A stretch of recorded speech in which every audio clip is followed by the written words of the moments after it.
بابا حضور حضرت واصف علی واصف رحمۃ اللہ علیہ محبوب کے بارے میں کچھ یوں بیان کرتے ہیں کہ محبوب کبھی جلوہ بن کے روبرو ہوتا ہے اور کبھی یاد بن کے چار سو رہتا ہے۔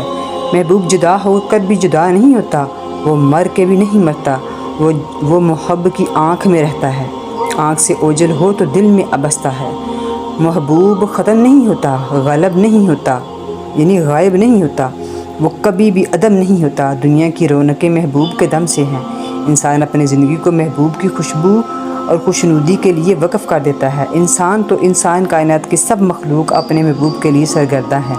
مور کا رقص، رم آہو نغمہ، انادل چکور کی فریاد، لہروں کا تلاطم محبوب کی کرشمہ کاریاں ہیں۔ محبوب محب کے شعور زست عطا کر کے اسے شعور ذات عطا کرتا ہے۔ سجدے سے انکار کرنے والا حسن آدم سے ہے۔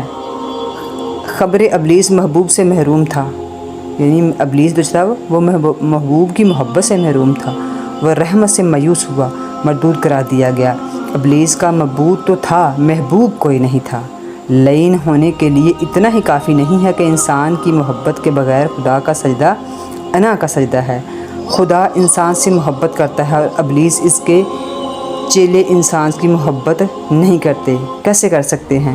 کیوں کہ یہ تو محبوب کی محبت کو پہچانتے ہی نہیں ہیں۔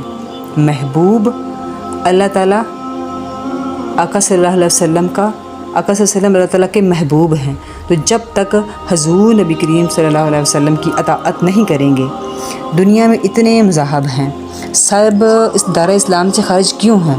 کیونکہ وہ اللہ تعالیٰ کی ذات کو تو سبھی مانتے ہیں۔ کس کو نہیں مانتے؟ محبوب کو نہیں مانتے، محبوب کی فرما برداری کو نہیں مانتے، محبوب کی محب کا گلا جو پٹا جو ہے وہ اپنے گل میں نہیں ڈالتے۔ وہ اپنے گلے میں جب ڈالیں گے، محبوب کی محبت کا پٹا جب اپنے گلے میں ڈال لیں گے، تو پھر اللہ تعالیٰ کی ذات ہر چیز کیا کرے گی؟